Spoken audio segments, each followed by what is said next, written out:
Right now, somewhere in America, a man is paying good money to kill a plant his grandmother used to put in his sandwiches. He has a bottle of chemical spray in one hand and a patch of small arrow-shaped leaves at his feet. And he has been told those leaves are the enemy of a perfect lawn. He is half right. They are stubborn, they spread fast, and they do not care how much you spend to be rid of them.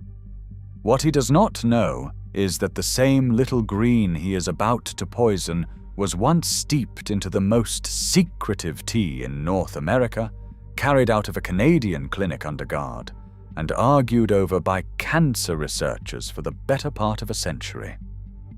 One plant, two completely different worlds, and almost nobody who pulls it from the grass has any idea they are holding both at once. Welcome to Nature's Lost Vault. The plant is sheep sorrel. Go back 70 or 80 years before the American lawn became something you defended with synthetic chemicals, and this plant had a different name in most mouths. Sour grass, sour weed. Children pulled it up by the handful on the walk home from school and chewed the leaves for that sharp, lemony bite, the way other kids chewed gum. If you grew up before the 1960s, there is a decent chance you have tasted it and simply forgotten. Botanists call it Rumex acetosella. It belongs to the buckwheat family, the same line as rhubarb, and once you know the shape of it, you will never not see it again. A low rosette of leaves close to the ground, each one shaped like a tiny arrowhead, with two little lobes flaring out at the base. By summer, it sends up thin stalks tipped in a rusty red haze of tiny flowers, which is often the first thing people actually notice. Of all the wild sorrels scattered across this continent, none is as widespread or as common as this one. There is a reason it shows up exactly where it does. Sheep sorrel prefers the poor, acidic, hard-packed ground where lawn grass struggles. So a lawn losing the fight against it is really a lawn telling you something about its own soil. Think about that for a second. The thing sitting near the top of the most wanted list at every garden center is also one of the most available wild foods in the country, growing for free in the very spots we work hardest to control. And it is worth asking who taught us to work that hard, because the perfect American lawn is not an ancient tradition. It is younger than most of the people watching this. Before the Second World War, keeping a lawn clear of plants like this one meant getting down on your knees and pulling them by hand, season after season. Then the chemistry changed. In 1945, straight out of wartime research, a spray called Weed On reached the market, the first one that killed broadleaf plants while leaving the grass standing. Right behind it came the Scott's Company of Marysville, Ohio, with its own version and a 7-step program to sell you everything you needed, every single year. The company's chairman, Charles Mills, once summed up the whole philosophy in a single line. "Here at Scott's," he said, "we refuse to recognize virtue in weeds." That one idea, that a plant growing for free was a defect to be poisoned, became one of the most profitable habits in the country. Scott's alone now sells close to $5 billion of lawn and garden product a year, and homeowners pour more of it onto their grass, acre for acre, than farmers put on their fields. And once the ideal was sold, it got enforced. In neighborhoods across the country, a homeowners association can fine you, in writing, for letting this very plant grow where the turf is supposed to be. A free spring green, rewritten as a code violation. And here is the detail almost everyone missed while they were busy fighting it. It is food. Good food. That sour snap on your tongue comes from oxalic acid, the same compound that makes rhubarb pucker your face and gives spinach its faint metallic edge. In the kitchen, that tartness is a gift. A small handful of the young leaves, torn raw into a salad, does the work of a squeeze of lemon. Cooks who know the plant use it exactly that way, as a wild substitute for lemon or lime, anywhere a dish needs a bright, acidic lift.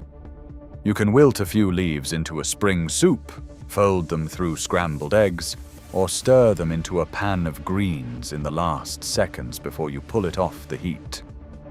There is even an old trick where the juice is used to curdle milk, the first step toward a homemade cheese, and the root, dried and ground to a powder, has been stretched into noodles or worked into bread flour in lean years. One word of warning from anyone who has cooked it. Like most tender greens, it collapses to almost nothing in the pan, so if you mean to cook it down, gather far more than seems reasonable. This was never only a lawn nuisance. For most of human history, it was the pantry. But the leaves and roots were not only eaten, they were steeped.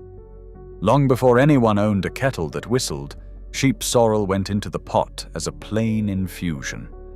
A folk drink reached for to wake a dull appetite, or settle a heavy stomach after a long winter of salted meat. If you want to taste that for yourself, it could not be simpler. A small handful of fresh young leaves, torn and dropped into a cup of hot water for a few minutes, gives you a pale, lemony infusion you can sip warm or chill over ice on a hot afternoon with a little honey.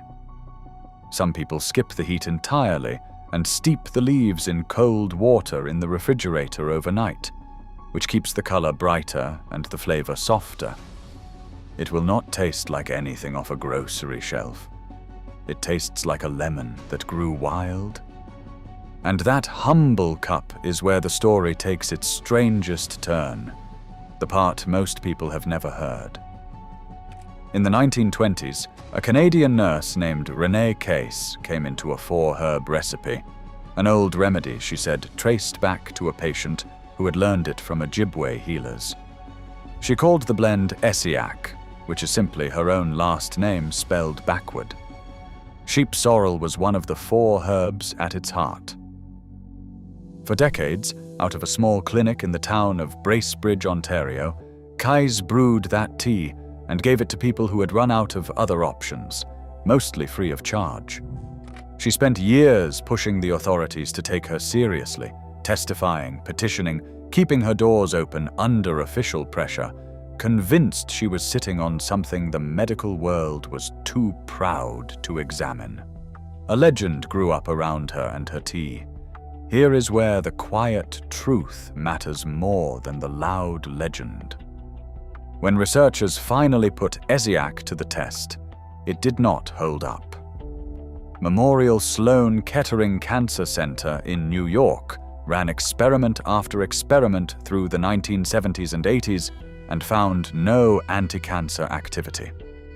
The National Cancer Institute tested it too and reached the same conclusion. The tea an entire underground believed in did not do what the legend promised. Case took the full recipe with her when she died in 1978.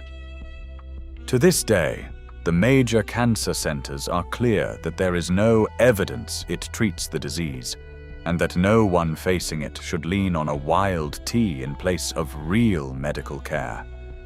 It is not the triumphant ending the legend wanted. It is the true one, and on this channel that has always counted for more. The plant never needed to be a miracle. It only ever needed to be what it actually is. Which brings us to the part you actually need before you pick any. That same oxalic acid that makes it delicious is also why you treat it with respect. In a salad-sized handful, for most people it is nothing to worry about. The trouble comes only with heavy, day-after-day amounts. In quantity, oxalic acid can tie up calcium and feed the formation of kidney stones, and it can aggravate gout and rheumatism, the kinds of things plenty of us are already managing. If you have a history of kidney stones or kidney trouble of any kind, This is one to enjoy rarely, or skip altogether. If you take a blood thinner, ask your doctor first, because the sorrels carry a mild anticoagulant effect. 2 simple habits make it gentler.